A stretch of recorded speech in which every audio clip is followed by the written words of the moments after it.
Ребята, всем здравствуйте. У нас в студии Александр Филатов, предприниматель, инвестор, 30 лет опыта работы в международных крупных компаниях, владелец фонда Sirius Ventures, инвестирует в искусственный интеллект, кибербезопасность, игры, блокчейн. С 2018 года является генеральным директором компании Everscale, EverX, и участник группы предпринимателей и инвесторов Young Presidents Organization и VNTR Capital. Речь у нас пойдет об искусственном интеллекте. И, наверное, самый главный вопрос, Александр, куда мы движемся? Что такое искусственный интеллект, по вашему мнению, на сегодняшний день? Я склоняюсь к тому, что машины нас всех убьют. Шутка. Если серьезно, то это просто, естественно, одна из версий. Все мы смотрели эти знаменитые фильмы про то, как искусственный интеллект достигает точки сингулярности и превышает суммарный интеллект человечества. И, естественно, в какой-то момент машины решают, что мы субординированные существа, как какие-нибудь животные для них сейчас, как для нас, и, собственно, избавляются от нас. Понятно, что я в это не верю, потому что из того, что я вижу, читаю, общаюсь со всякими executives, вчера был на звонке как раз в IPO-шном с Эриком Шмидтом, где много обсуждали как раз тему безопасности, эту тему alignment искусственного интеллекта. И я склоняюсь к тому, что как все технологии, которые пришли в нашу жизнь, сначала электричество, паровые машины, компьютеры, конвейеры, интернет, искусственный интеллект, да, говоря про технологические волны и технологические переделы, они все просто улучшали нашу жизнь. Поэтому я к этой технологии отношусь точно так же. Это, с моей точки зрения, суммарный эффект, который искусственный интеллект произведет на человечество, он превышает тот эффект, который привнес интернет. Интернет принес глобальную коннективность, глобальную связанность, находишь любую информацию в Фейсбуке, Ютьюбе и так далее. Искусственный интеллект пойдет дальше. Это безумное количество агентов будет просто работать вместо нас. Покупать билеты, ставить встречи в календари, персональные ассистенты, персональные тьюторы, менторы. В какой-то момент одна из компаний, в которой я вовлечен, можем попозже поговорить, занимается цифровыми двойниками, которые вместо нас будут делать YouTube-подкасты. Не как мы сейчас живем, а просто на любом языке мира ходить и делать подкаст. Вместо нас зарабатывать денежку для нас. И ходить на Zoom и работать вместо нас и так далее. Просто человечество будет дальше высвобождать свое время из труда, который можно заменить в более какие-то креативные вещи. Поэтому я очень позитивен по поводу эффекта на нашу жизнь. Как же эта теория с киберроботами, убийцами, которые нас захватят, да, то есть захватят интернет, отключат от электричества, да, а-ля фильм «Матрица». Достаточно такая серьезная тема, она такая серьезная не только в кругах, да, людей, кто занимается искусственным интеллектом, также и у профессоров возникают такие моменты. Сейчас можно купить билет, что искусственный интеллект, в принципе, заставит не выключать нам свет, да? Да, как раз вчера Эрик много на эту тему рассуждал, и его мысли четко бьются с моими. Крупными AI-компаниями, риски, безусловно, есть, сейчас можем о них тоже поговорить. В крупных AI-компаниях эта тема безопасности искусственного интеллекта к ней относится очень серьезно. То есть, как только появляются признаки того, что какая-то генеративная модель начала сама себя копировать, или вдруг, помните, был эпизод, когда они начали общаться между собой на неизвестном людям языке и так далее, просто pull the plug. То есть, просто выключают из розетки, всячески пытаются программировать невозможность того, чтобы машины вышли из-под контроля. Поэтому до тех пор, пока крупные AI-компании, создатели больших моделей или каких-то большого количества агентов или какой-то еще инфраструктуры относятся к этому так, то есть с точки зрения максимальной безопасности, как, я не знаю, сравнимой с ядерным оружием, да, то есть что не должно быть так, что эта штука может выйти из-под контроля. Все будет хорошо. Там есть риски. Риски, например, первое, что есть open source. Соответственно, open source модели, какие-то плохие люди, которые на нашей планете тоже есть, могут пойти, взять одну из моделей и что-то с ней сделать, я не знаю, начать синтезировать, тоже вчера обсуждали на звонке, какие-то вирусы а-ля COVID, которые наверное, может придумать лучше людей, да, в своих более поздних имплементациях, дешифровать протоколы, захватывать биткоин, много можно чего нафантазировать. И поэтому эта дискуссия, например, сколько нужно выкладывать open source, и что именно, и как контролировать, да, это одна из тем. Там есть много других ответвлений, но ключевая тема, что разработчики моделей и другой инфраструктуры серьезно относятся к теме безопасности, очень максимально серьезно. И на уровне кода, и инфраструктуры, и железа, делают так, чтобы можно было эту историю отключить, остановить и так далее. И второе, пока мы контролируем open source, да, что именно выкладывается, чтобы оно, попав в плохие руки, не могло создавать зло, я думаю, что мы окей, мы в хороших руках. То есть получается, что история с искусственным интеллектом — это про этих гигантов, не про маленькие команды. Вот история с Deep, да, там Search, DeepSeek, которая сейчас идет, тот же самый компания Alibaba, да, это огромная компания, но она пока несравнима, да, с компанией OpenAI. То есть получается, что все, гиганты IT захватят AI, и, в принципе, обычным людям уже туда не попасть. Я думаю, мы примерно повторим траекторию интернета. То есть интернет же тоже, он такой многоуровневый, есть гиганты типа Гугла там, и других крупных компаний. И есть огромное количество разных уровней, там приложения второго уровня, просто веб-сайты. Да. То есть здесь будет такой же пирог. Будет понятно, что то, что стоит дорого, там создание серьезной модели стоит от 100 миллионов долларов, а по-хорошему еще больше. Это либо хорошо профандированные стартапы, прям очень хорошо, а-ля OpenAI, да, тоже же стартап был когда-то. Вот, либо это гиганты Microsoft, Apple, Google и так далее, китайские тоже я их отношу. И Baidu, и Alibaba, мы вот недавно были на большом туре, все работают над своими моделями, своей AI-инфраструктурой. Вот, и также будет место для бесконечного количества стартапов. Вот, то есть А, есть... а эта история с Илоном Маском, что он хочет купить OpenAI, и OpenAI не продает, что вы думаете? Все-таки удастся Илону Маску купить эту компанию? Я думаю, что нет. Я думаю, что страничка, он сооснователь OpenAI, страничка перелистнута. Я думаю, что там микс настоящих соображений Илона Маска, что он озабочен, что OpenAI создавалась как некоммерческий проект. Собственно, в названии OpenAI подразумевается, да, open source. Потом это стало глубоко коммерческим проектом с глубокой монетизацией, как сейчас постоянно усиливающейся. Я думаю, что он переживает о том, что он не удел, что он... OpenAI, который высоко капитализирован, не имеет сейчас доли, хотя был инвестором ранним. И я думаю, что вот этические тоже соображения присутствуют. Он переживает, что все это пойдет вот в очень глубокую монетизацию, а он человек такой все-таки идейный. И это инструмент просто давления на менеджмент, чтобы они вот этот баланс монетизации и добра для человечества через open source продукты, чтобы они его как-то выдерживали. Поэтому я думаю, что это инструмент давления. Ну, получается, Билл Гейтс снова всех уделал. Получается, что он все-таки увидел в OpenAI эту перспективу, проинвестировал. Там даже была информация, что он задолго до того, как проинвестировать в OpenAI, он эту компанию очень сильно как бы анализировал и уже начинал инвестировать. Что вы думаете по этому поводу? Я думаю, у меня нет никаких сомнений, что Билл Гейтс очень фундаментально мыслящий человек. Я думаю, что он понимал, куда идет вся эта история с искусственным интеллектом раньше многих людей. И это просто был такой visionary move, ранняя инвестиция. Мне кажется, все максимально логично. Вот из вчерашнего, мне очень зашло вчера разговор с Эриком Шмидтом. Он тоже сказал, что мы степень влияния и на человечество поняли сильно раньше, чем когда вышел чат GPT 3 года назад с хвостиком. И сейчас мы считаем, что до сих пор underhyped. Не overhyped, а underhyped. То есть люди все еще недооценивают степень влияния. Поэтому браво, Билл Гейтс увидел раньше других. Ну, а вот то, что осталось такие компании, как Google и Amazon в догоняющих, да, OpenAI, потому что, в принципе, продукты, которые сейчас существуют, такое ощущение, что Google догоняет OpenAI, да. OpenAI сейчас выпускает то, что он уже создал, может быть, год назад, полгода назад. То есть это какая-то была продуманная такая хитрая стратегия компании Microsoft. Вот она как бы все-таки компания для крупных как их корпораций, да, Google больше такой рынок, как мне кажется, для B2C рынка, да, вот как это расценить? То есть Google все, то есть уже, в принципе, Google не нужен? Нет, я думаю, что очень рано списывать и Google, и Amazon, и других гигантов с большой аудиторией.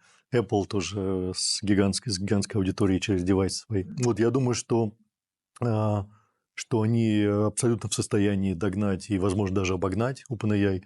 Фишка OpenAI в том, что они просто стартанули раньше, и там Сэм Альтман и команда...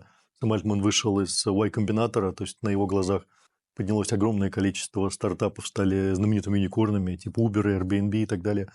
Он мыслит очень быстро, очень цепко, там просто ноль бюрократии, поэтому они такой head start был, то есть они быстро рванули вперед. Вот. Но учитывая аудиторию Google уже начал вставлять инструментарий AI в свои продукты. То же самое там начал делать Amazon и будет делать больше. Они просто за счет наличия существующей аудитории и, повторюсь, вставления в свою инфраструктуру, в свои продукты будут быстрее масштабироваться. Поэтому вся игра еще впереди. То есть игра. А ну вот Apple Intelligence, они все-таки решили работать с OpenAI. Получается, что Apple тоже отстал. То есть получается, что OpenAI сделал продукт лучше, чем Apple. У нас у всех практически телефоны Apple. Америка, в принципе, использует Mac. И сейчас мы будем, по сути дела, использовать продукт Microsoft. То есть это вот какая-то коллаборация интересная, это хитрый шаг, чтобы как-то опередить Google, вот, или снять вот лидирующие позиции, да? То есть что вот вы думаете на этот счет? Почему Apple выбрал OpenAI? Да, ну первое, я все же не воспринимаю OpenAI как Microsoft, да, у них большая доля, вот, но у них есть свои продукты, они, вот, в последние дни было много тоже стейтментов, что они конкурируют с OpenAI-скими разработками, поэтому я все же считаю, что Microsoft это не равно OpenAI, да, первый тезис. Второй тезис – это то, что Apple просто взял лучшее, что есть на рынке в моменте. Я считаю, что это очень правильно, у них явно есть тоже свои наработки, их не может не быть. Они, я думаю, смотрят на какие-то покупки каких-то стартапов, но они просто... философия Apple – это все лучшее с точки зрения, да, опыта пользователей, и поэтому они не могут просто поставить что-то, что хуже, чем то, что есть на рынке. То есть не может Apple Intelligence быть хуже, чем открытые приложения OpenAI или другие, которых сейчас много в магазинах, да, в App Store и в Google Play. Поэтому они вынуждены взять лучшее, что есть на рынке. Поэтому очень просто. Я думаю, что это временная мера. Я думаю, что как только то, что у них есть собственное, сравняется, они просто поменяют. Да. Ну, либо это будет просто долгосрочное партнерство, что тоже окей, с моей точки зрения. Ну, а тогда, получается, у нас два гиганта есть. У нас есть США, у нас есть Китай. Пока третьего я вот лично конкурента не вижу. Возможно, вы сейчас что-то нам скажете. Где? Кто выигрывает? Китай либо США? Вот, особенно, что касается Соры, там, сервиса Клинк, да, который выходит по видеогенерации. Вообще, где мы сейчас находимся? Какие страны, да, лидируют? И насколько другие страны отстают от этих лидеров? Ну, абсолютно правильно. То есть два явных фаворита, явных лидера – это США и Китай, собственно, и в экономике, и в размере бизнеса, и, соответственно, в AI. Я вот повторюсь, мы делали такой глубокий нырок в китайский IT буквально полгода назад в рамках IPO, и мы были поражены еще тогда.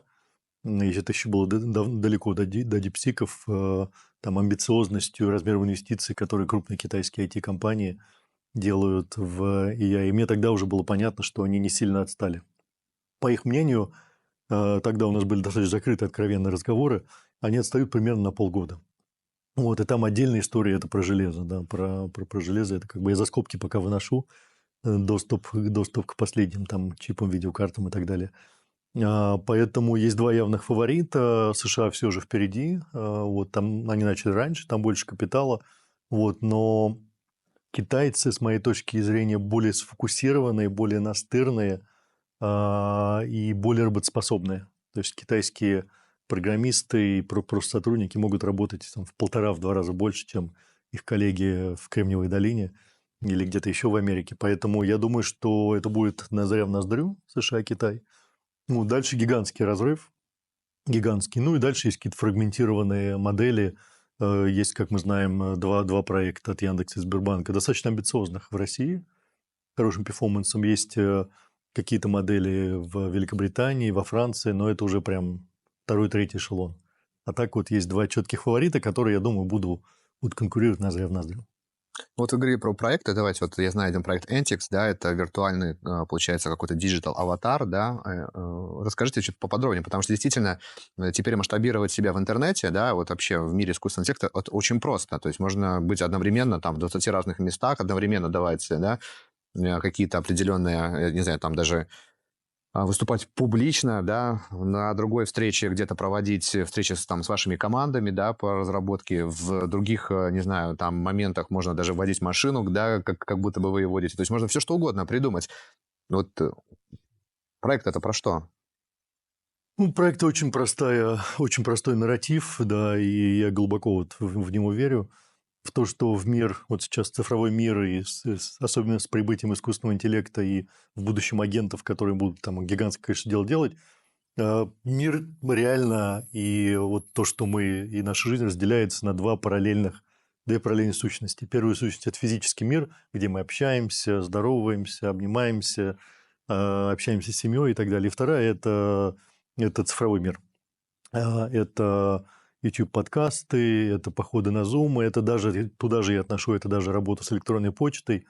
И я думаю, что на горизонте достаточно коротком, так же, как сейчас у каждого из нас есть там свой identity, свой Google аккаунт, своя почта, у нас появится цифровой двойник. То есть наша цифровая копия оцифрованная, которая постепенно будет обучаться на каких-то наших данных, на наших документах, которая будет жить с нами, обучаться на том, что мы делаем, и фидбэк, который мы даем, и будет постепенно, это не произойдет сразу, постепенно в цифровом мире жить без нас.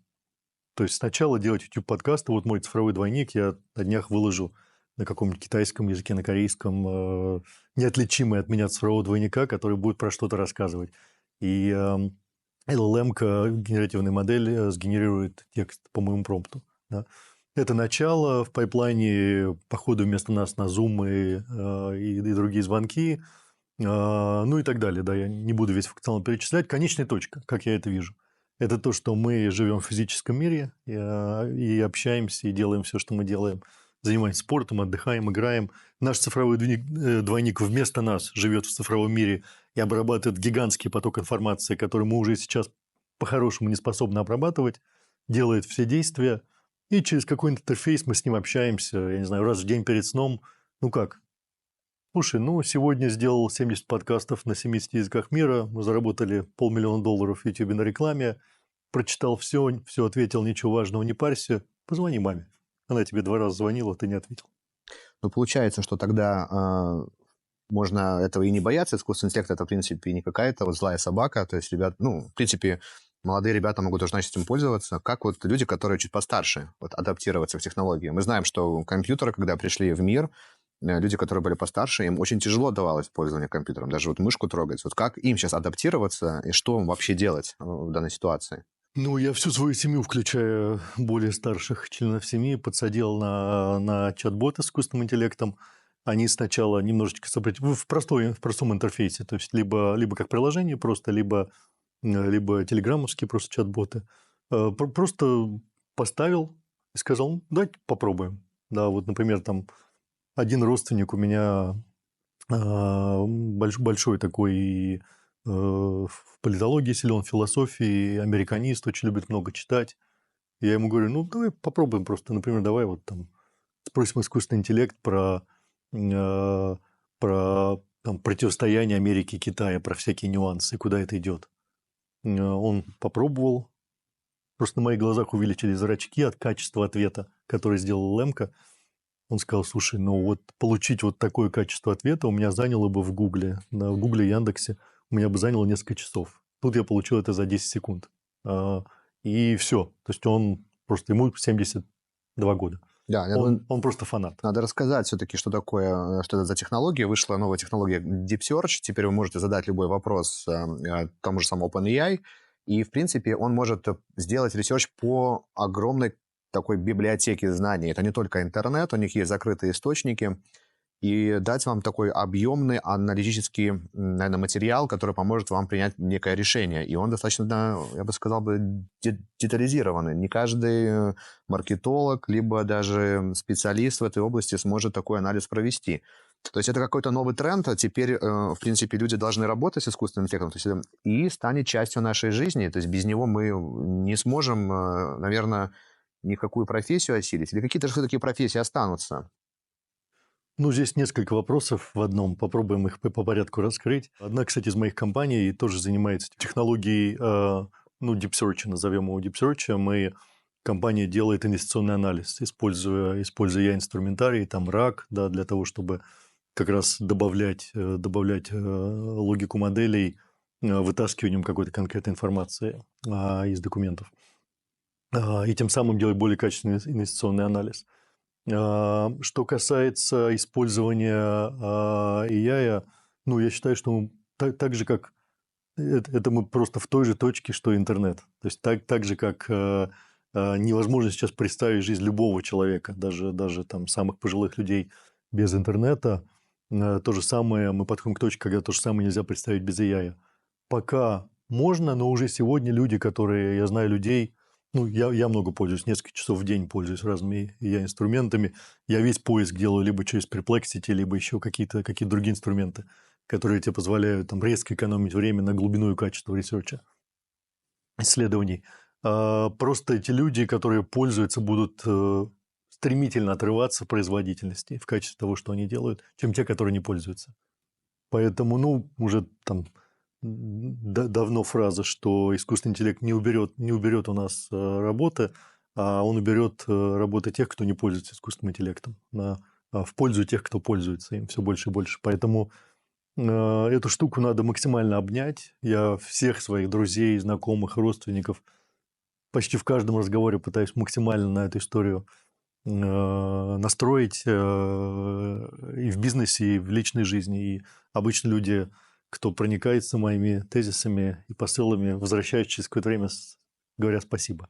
У меня есть один товарищ, у которого бизнес за год вырос, компания занимается перформанс-маркетингом, то есть маркетингом цифровым, вырос просто в 2 раза. То есть не использование и инструментарий использования – в 2 раза повышение выручки, и оно ускоряется с меньшим количеством сотрудников. Да, поэтому здесь выбора нет. Что касается третьего вопроса, может быть, заканчивая свой длинный ответ, какие-то профессии, безусловно, останутся.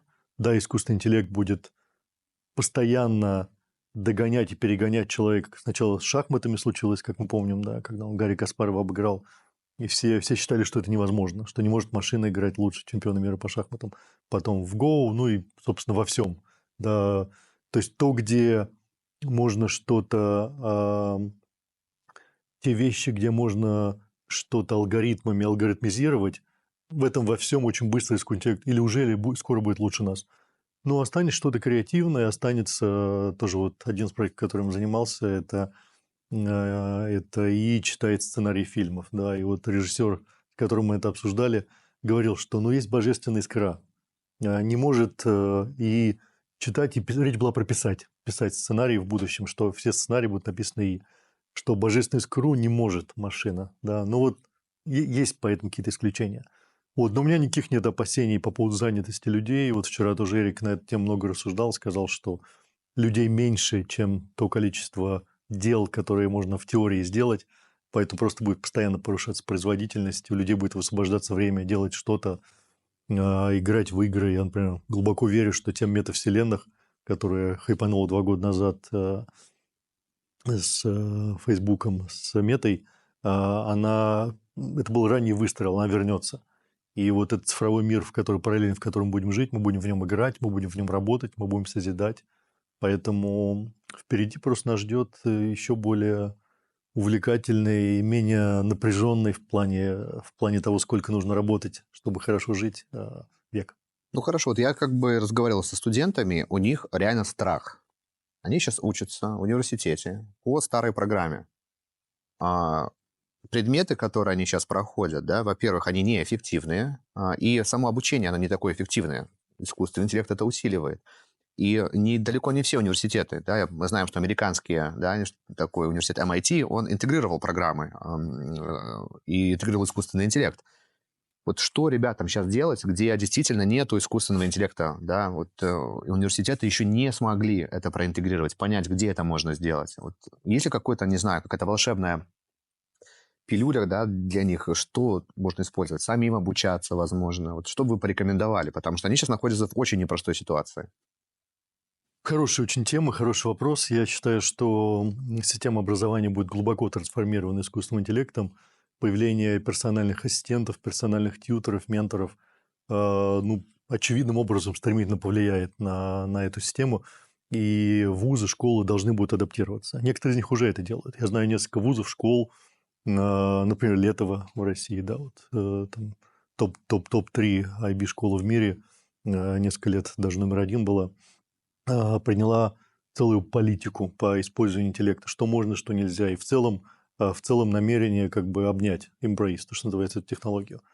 И все учебные заведения будут вынуждены, либо они будут сметены, либо вынуждены будут адаптировать. Что касается совета, он максимально простой, по максимуму использовать и инструментарий в повседневной жизни для обучения.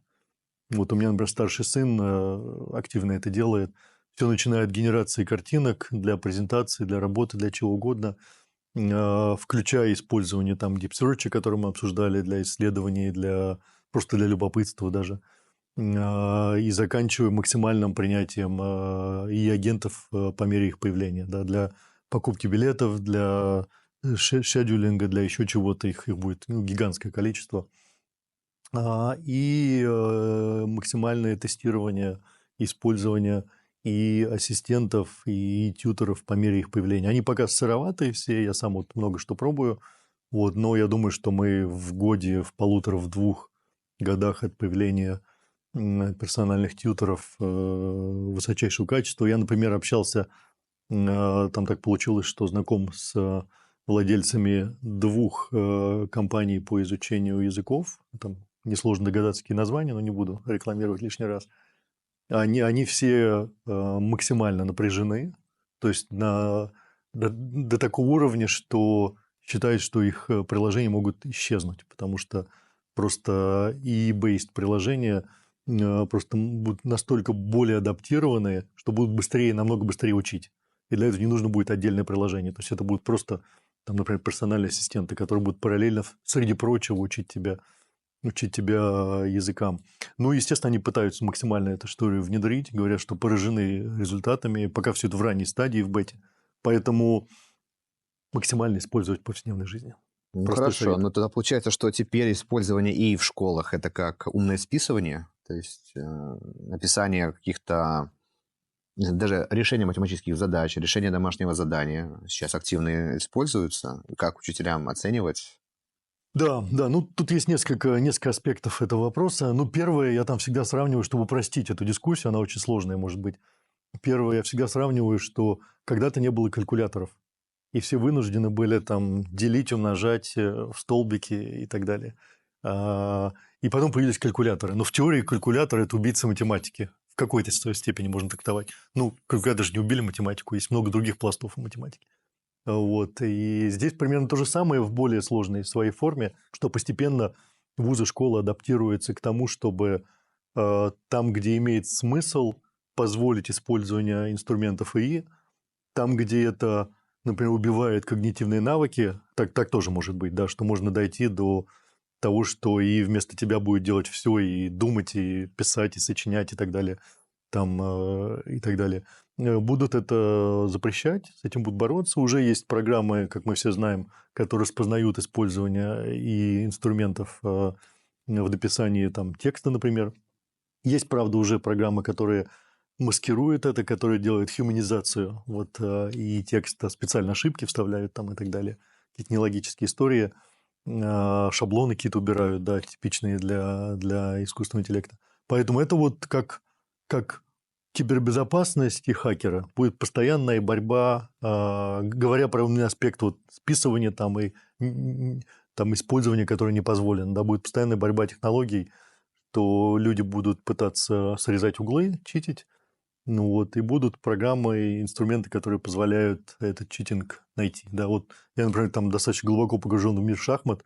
В шахматах это гигантская проблема. То есть использование компьютеров, машин для игр онлайн, даже на высоком уровне, на уровне топ-100 шахматистов, просто гигантская проблема.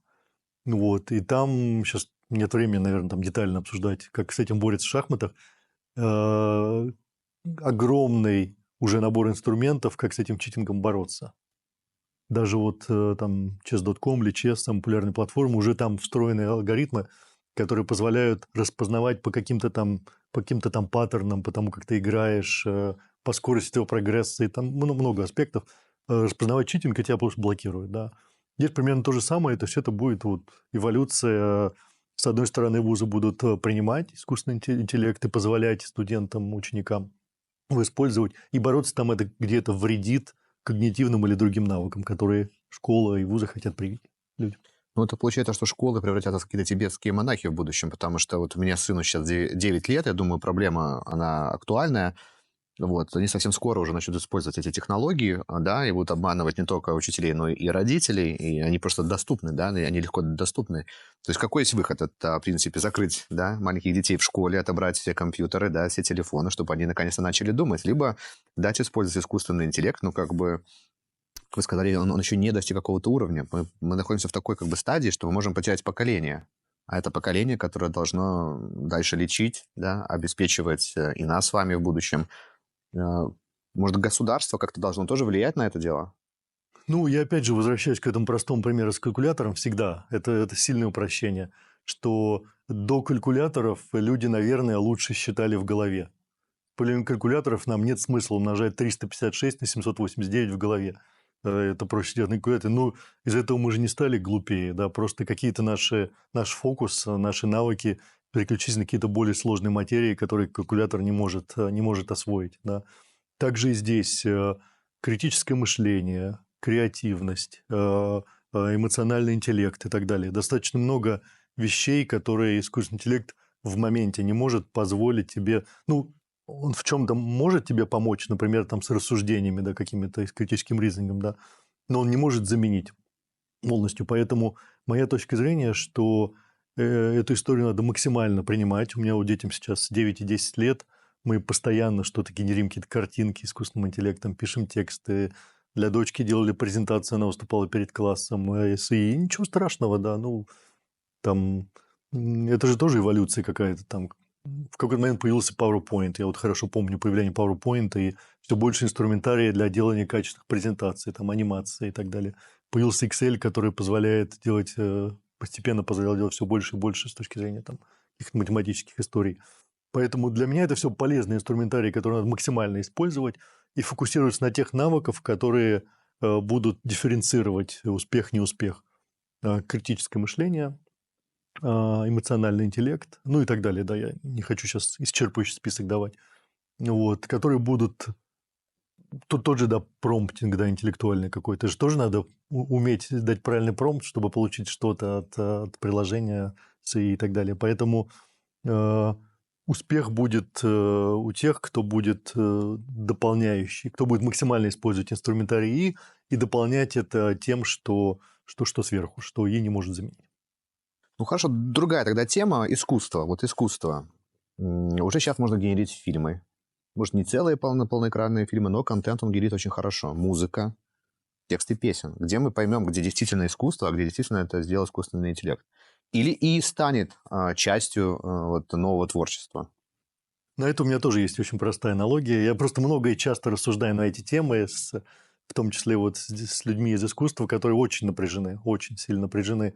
Музыканты, там, сценаристы и так далее. Моя аналогия очень простая. Есть вещи, которые делаются конвейерно, а есть ручная работа.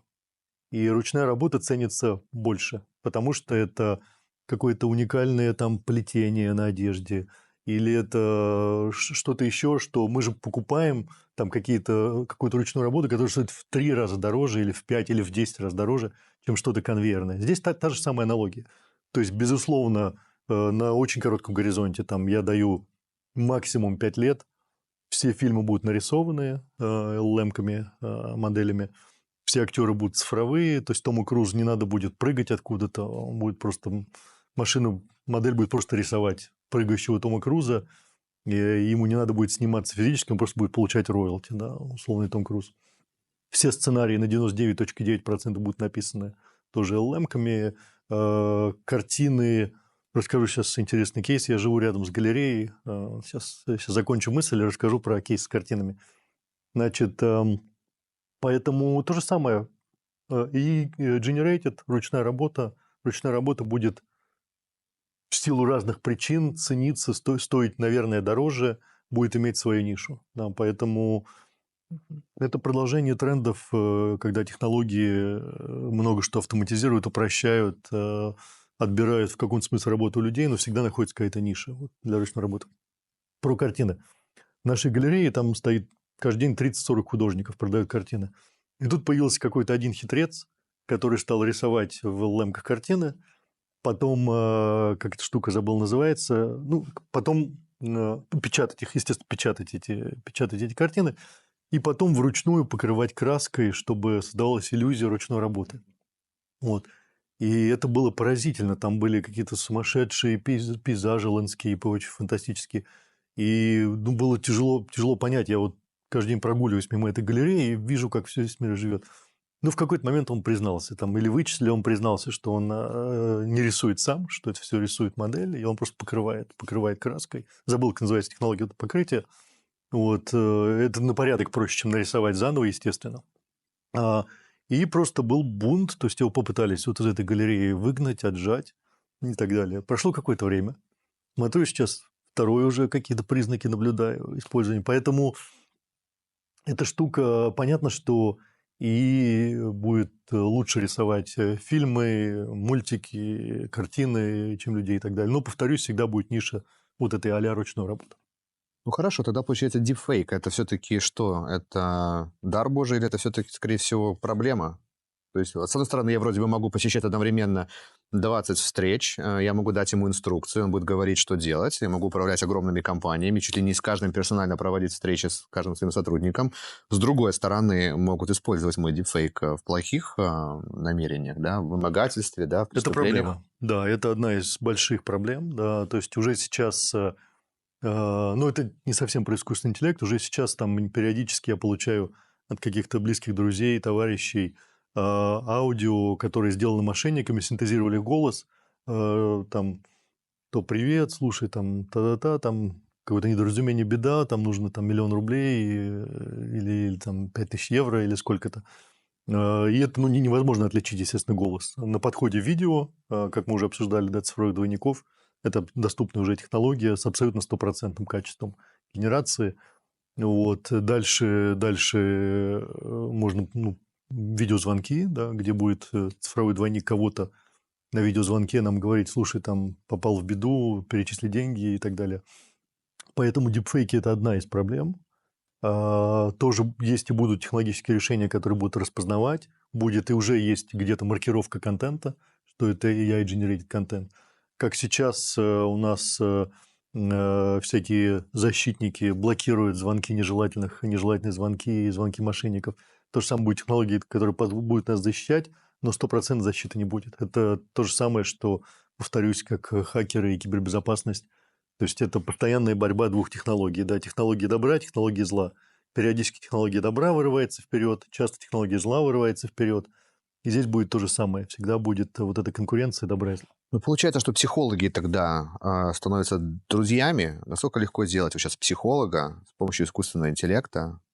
Это какая-то, может быть, проблема для многих людей. Они подумают, что это настоящий человек, да, как фильм там «Она» или что-то оно вот в этом роде. Или это все-таки как-то спасет людей на самом деле? Или вот можно сделать двойника своих родителей и общаться потом после их смерти. Вот такая прям тема, она на самом деле интересная. Я вот не могу для себя лично решить, хочу ли делать двойника своей мамы, своего папы. Хочу ли потом с ними общаться, получать от них советы. Вот. Да, хорошие. Тут два, опять же, вопроса. Хорошая тема про там, клонирование цифровых двойников своих каких-то родственников, родителей, которые умирают. Есть пару стартапов, только я знаю пару стартапов. Был когда-то у нас Second Life, да, ранний предшественник этой истории, но там чуть-чуть другая тема. Стартапы, которые вот именно фокусируются на том, что они говорят, что там две ветки основные. Первая – это мы делаем, да, цифровых двойников близких людей, чтобы могли с ними общаться после их смерти. И второе – это ваша жизнь после смерти. Да, вот там, не хочу, опять же, рекламировать какие-то конкретные стартапы. Есть два знаковых. Это, то есть, ваш цифровой двойник, который будет дальше жить и что-то делать после вас, созидать, работать, выступать на YouTube. То есть мы можем потом какое-то время сидеть просто пить пиво, да, вместе с ним. Вот, ну, я не знаю, это вообще реальная история, что можно взять и вот вечер провести с двойником, да, вот, ну, как бы, с каким-то партнером, или заказать себе, ну, как бы, друга онлайн, да, и ты говоришь, хочу себе интересного друга, хочу с ним посмотреть кино, там, да, там, поужинать, ну, может быть, в таком. Это вообще опять нормально? Что думают люди на этот повод? Есть огромное количество стартапов, которые, есть несколько сегментов, да, мы перечислили в этом разговоре, которые цифровые друзья-подруги, там, без видео, с видео, да, soulmates, с которым можно поговорить за жизнь. Да, там даже я, признаюсь, даже я грешен.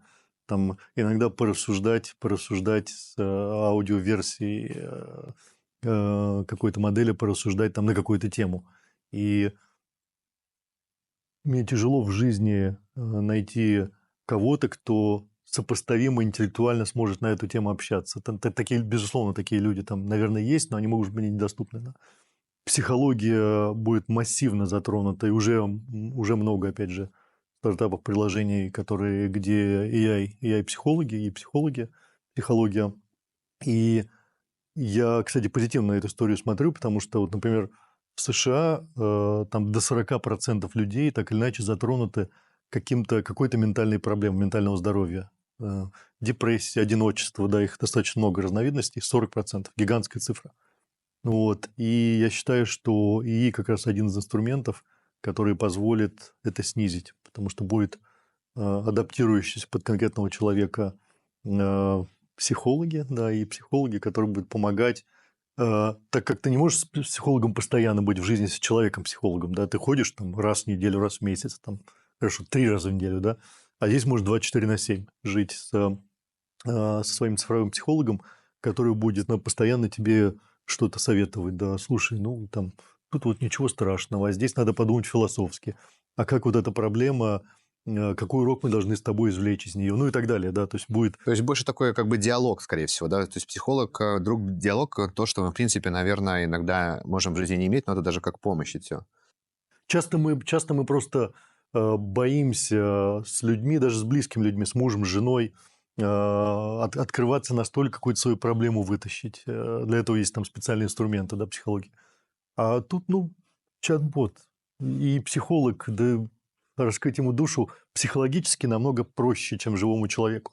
Да, там есть тоже свои нюансы, там, а что, если утечка данных, а что, если весь мир об этом узнает, что там человек что-то рассказал и что он никому не рассказывал, да, про какую-то свою глубинную проблему.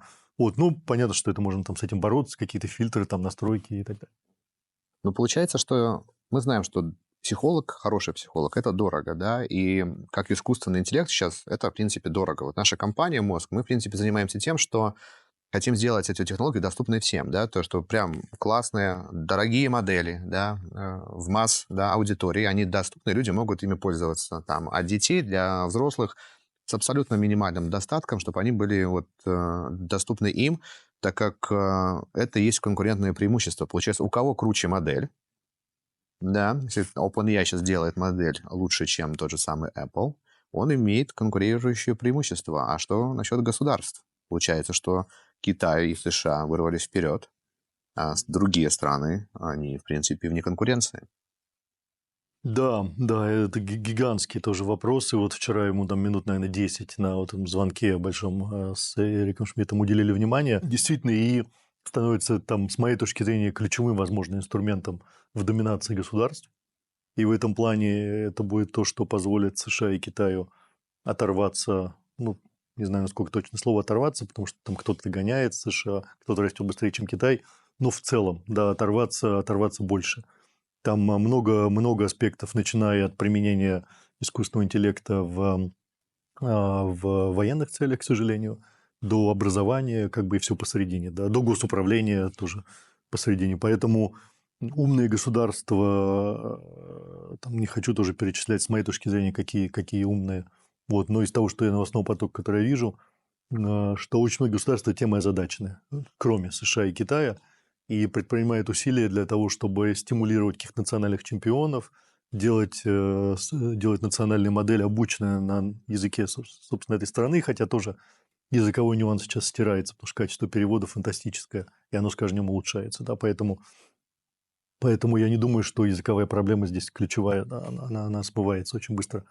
И это просто будет, так же, как в свое время разные страны по-разному относились к внедрению технологий, там сельскохозяйственные технологии, паровые машины, конвейеры, да. Мы все помним, как Англия в свое время за счет индустриализации просто вырвалась вперед, была номер один по производительности, по ВВП, потом сдулась наоборот, да. Там внедрение интернета, да, степень цифровизации стран, в госуправлении, в других аспектах. Это то же самое, просто это будет более резонансный, такой как резонанс, некий резонансный фактор. То есть те, кто будет использовать, те страны, которые разными методами будут использовать этот инструментарий, будут просто расти быстрее, чем те, которые меньше будут использовать или не будут Тогда использовать. получается, если мы сейчас заметили, что и это хорошо, и это может быть плохо, проблема у МВД возникает, да, то есть у органов, потому что будет много дипфейков. Вообще и должен иметь какое-то свое законодательство, потому что в общее законодательство он не вписывается. И без него мы вроде не можем, и с ним вроде быть тяжело, и много проблем. Вот как вы думаете, вот как и встроиться в нашу жизнь с точки зрения закона? Вот, допустим, есть пример очень хороший. Вот я сейчас лично работаю с проектом в госпитале, да, вот мы должны давать искусственному интеллекту персональные данные клиента, да, для того, чтобы искусственный интеллект мог сделать какую-то определенную работу, вывод, да, проанализировать. Но с точки зрения законодательства нету ничего по этому поводу. Да, регулирование, естественно, будет, его будет много. С моей точки зрения, вот то, как сейчас идет процесс такой немножечко стихийный, особенно в Европе. Европа очень любит какие-то внедрять, какие-то законодательные акты. Вот, с моей точки зрения, надо чуть глубже понять проблемы и риски, потому что законодательство должно адресовать какие-то проблемы, да, то есть там банковское законодательство решает проблему, что банки не могли украсть деньги из своих клиентов. Да, то есть есть банковская лицензия, там есть много всего еще. Здесь будет примерно то же самое. Здесь будет законодательство, которое адресует конкретные риски. Дипфейки, ответственность за создание дипфейков, да, это же просто, разновидность мошенничества, по-хорошему. Misalignment, угрозы, исходящие от машин, что класть в open source можно, что нельзя, потому что мошенники могут open source воспользоваться, ну и так далее. Мы много проблем сегодня тоже обсудили, поэтому проблема качественно продуманная и, соответственно, законодательство, которое защищает от этой проблемы. Вот в этой логике все будет развиваться. Да, кстати, вот интервью Дурова мы помним, да, Карлсон, насколько помню, там было. Он говорил про open source, да, что в open source очень много разных хаков, да, встроено в системы, нужно проверять. Это моя вечная дискуссия с большими крупными и компаниями, и заказчиками, что open source можно пользоваться, но только когда вы вот валидируете от начала до конца. Я знаю, что компания LinkedIn использует open source, но он весь переписан, да, вот. С точки зрения искусственного интеллекта, вот сейчас есть open-source модели. Их вообще безопасно использовать? Или это все-таки что-то, какое-то мистика? Или все-таки лучше использовать вот OpenAI, он защищен там, да, либо там, возможно, модели, как мы говорим, и в Российской Федерации какие-то гигачаты. Вот что вы думаете про open-source модели? Я в силу там вот моего последнего тоже опыта, последние 8 лет в IT, я, естественно, фанат open source, фанат в целом открытости. Я считаю, это ускоряет эволюцию человечества в целом, да, открытый код. Вот. Но понятно, что есть нюансы. Есть нюанс, что там действительно могут быть хаки и прецеденты, их достаточно много было, поэтому с этой штукой надо пользоваться аккуратно, действительно проверять. Сейчас вот тот же будет позволять, уже неплохо, кстати, пишет код, некоторые модели, позволять там в том числе проверять там на наличие каких-то хаков, да, разный код, в том числе open source. Вот. Нужно там тестировать, проверять, кастомизировать, искать уязвимости, делать глубокие аудиты этого кода. Поэтому если использовать это для чего-то, что чувствительное, там сфера финансов, сфера безопасности, сфера медицины и так далее, естественно, с этой штукой надо, так же, как с любым другим кодом, обходиться очень серьезно, глубоко тестировать, делать аудиты. Есть там вот одна из моих компаний, вот тоже, где я инвестор, делает, например, формальную верификацию. Формальная верификация – это вот есть аудит, а это математическое доказательство того, что код написан под спецификацию. То есть спецификация говорит, что код должен сделать от А до Я, и математически доказывает, что именно это и делается, и нет каких-то бэкдоров, уязвимостей. Именно вот эта логика, которая должна быть, она в этом коде присутствует, и нет другой какой-то логики, чужой. Поэтому весь этот инструментарий нужно использовать. Очень похож на проект, вот, который вы делаете, блокчейн, да, то есть он тоже верифицирует относительно, да, транзакции, или это все-таки что-то другое? Вот я говорю, когда искусственный интеллект, можно ли вообще сравнить вот с технологией блокчейн как-то, или как-то блокчейн встроить в технологию искусственного интеллекта? Вот мне этот вопрос достаточно такой актуальный. С одной стороны, блокчейн был создан, чтобы мы друг другу доверяли, с одной стороны, да, а вот искусственный интеллект, можем ли мы ему доверять, да? Могут ли вообще две технологии вот существовать?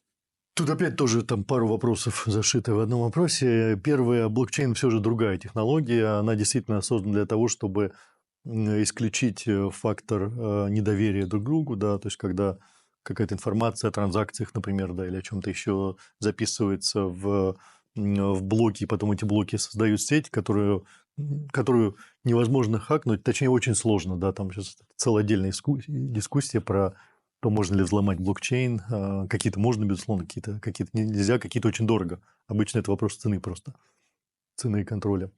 Искусственный интеллект все же про другое, он немножечко пошире. А что касается их дружбы, то я, как и большинство блокчейн-сообщества, склоняюсь к тому, что это технологии дополняющие, что искусственный интеллект, ну, в моменте, по крайней мере, технологии очень централизованы.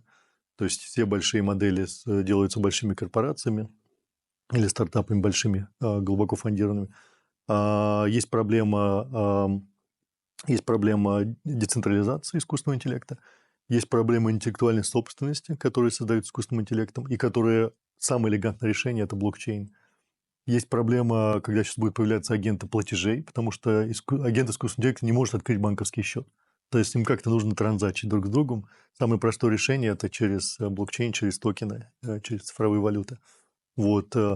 Есть проблема идентификации, и в том числе идентификации это искусственный интеллект или это живой человек, да, который тоже может решаться блокчейном. Поэтому консенсус двух сообществ это то, что здесь есть дополняющая ценность в том, что централизованный ИИ будет пересекаться с децентрализованным блокчейном. Ну, вот мы знаем, да, вот мы рассказывали про AI-агентов, сейчас выходят AI-операторы, это некие еще более навороченные, такие более, скажем так, продвинутые модели, где они не только могут, да, там забронировать билет, да, AI-агент, в принципе, не может забронировать билет, а вот оператор уже может. И вот скоро OpenAI анонсировал, что выпустят AI-программиста, да, модель будет стоить около там, 10-20 тысяч долларов, то есть они сейчас варьируются. То есть это, в принципе, замена работы. То есть люди, особенно средний класс, теряют работы. Вот что им делать? Они не знают, да, что вот сейчас это происходит. Это никем не регулируется, да, выходят новые технологии. И мы знаем, что много IT-компаний в прошлом году уволили сотрудников. И они не наняли обратно этих людей. Вот. Что вот сейчас ребятам делать? Это вот кто уже работает. Про студентов мы пообщались, про школьников, в принципе, они еще сейчас находятся в стадии обучения, скорее всего, технологии будут меняться, а люди сегодня, у них семьи, деньги, да, и у кого-то ипотеки, и они теряют работу, и понимают, что найти не могут, потому что этих рабочих мест нет. Эти рабочие места занял искусственный интеллект.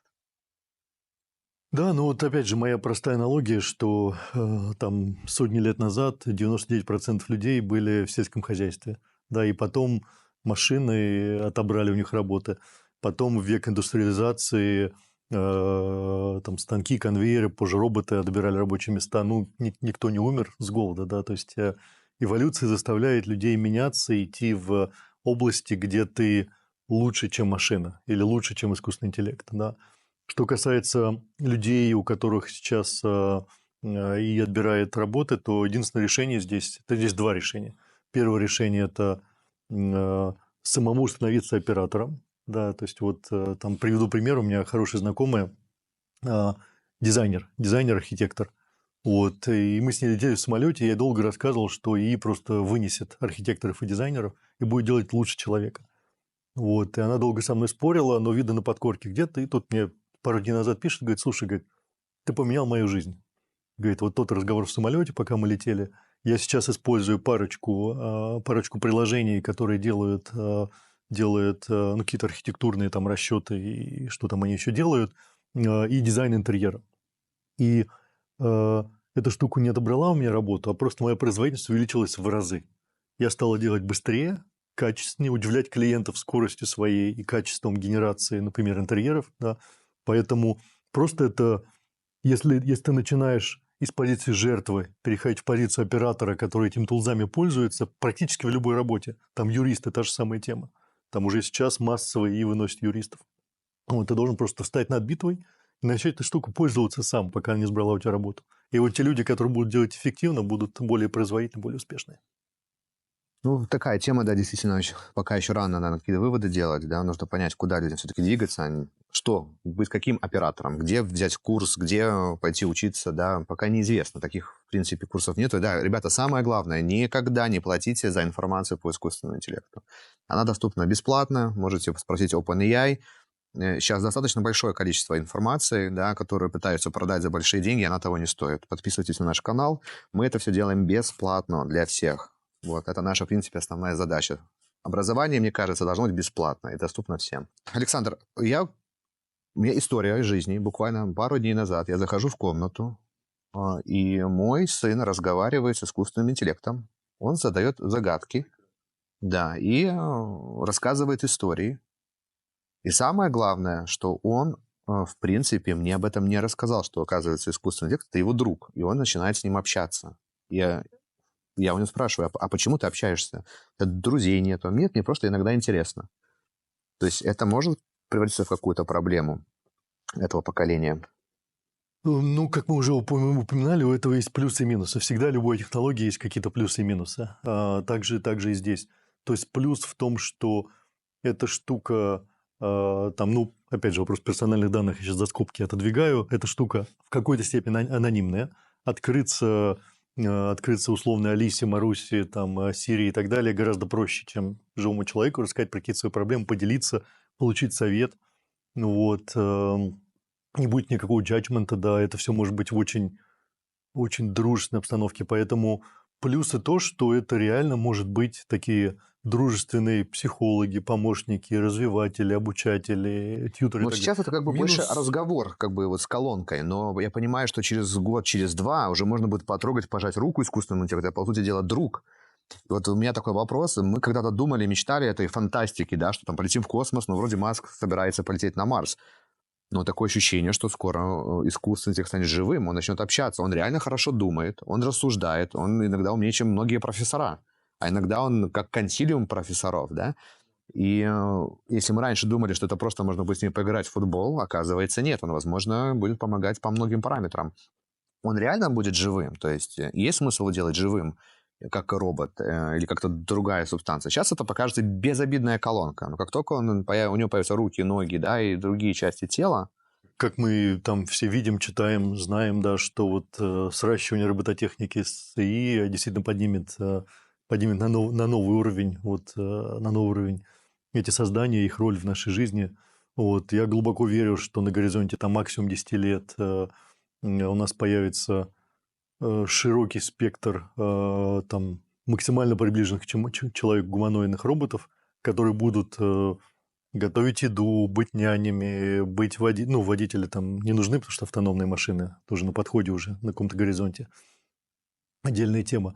Уже сейчас есть много каких-то там приложений, стартапов, где у тебя девушка или парень, да, в искусственном интеллекте. Когда это срастится с роботом, можно будет живого парня или девушку завестись. Поэтому... Такое себе удовольствие, да. Да, это там целая отдельная тема, там, насколько это человечно, правильно и так далее. Но в какой-то степени это будет, и сращивание железа с софтом, роботов с искусственным интеллектом действительно породит еще и физическую сущность. Так, ну я думаю, перед заключительным вопросом у нас есть конкурс, да, ребята? Вы все знаете, что компания «Мозг», наш логотип — это компас. Александр придумает, да, какой-то либо вопрос, да, скорее всего, либо какое-то задание, и лучший участник в комментариях, да, в нашем YouTube-канале получит этот компас. Александр? Ну, давайте вот, например, про тему ИИ-агентов, раз мы их много раз сегодня упоминали. Я считаю, что это ключевая. Там тоже есть свои сегменты в ИИ-агентах, но в целом это тема вот там 25-26 года, ключевая тема и для стартапов, и для ускорения развития этой технологии. Давайте сделаем следующий конкурс, что зрители, слушатели в комментариях должны придумать какого-то очень нишевого ИИ-агента, который делает какую-то нишевую задачу. Максимально неожиданную, максимально креативную. Максимально креативную. Максимально, то есть не очевидную, как купить билеты на самолет там, или вставить в календарь события. Это многое, про это все знают, да, что это максимально креативно. И вот тот, кто придумает, с одной стороны, неожиданную креативную, а с другой стороны, практичную вещь, тот и будет счастливым обладателем компаса от мозга. Ну и такой мой заключительный вопрос. Представьте, Александр, что вы, не знаю, президент всего мира, да, и вот у вас есть такая технология, искусственный интеллект, да, и вы можете сказать всему миру, да, что будет завтра, да, как это предсказать будущее. Вы знаете все тренды, вы понимаете, куда движется система, и, в принципе, вы понимаете, что будет там через 5-10 лет. Вот что бы вы, имея эти знания, могли сказать вот тем вот людям, да, на планете Земля? что такое искусственный интеллект? Давайте попытаемся как-то предугадать, да, как бы предсказать будущее. Я понимаю, что сейчас тяжело, вот на 5-10 лет.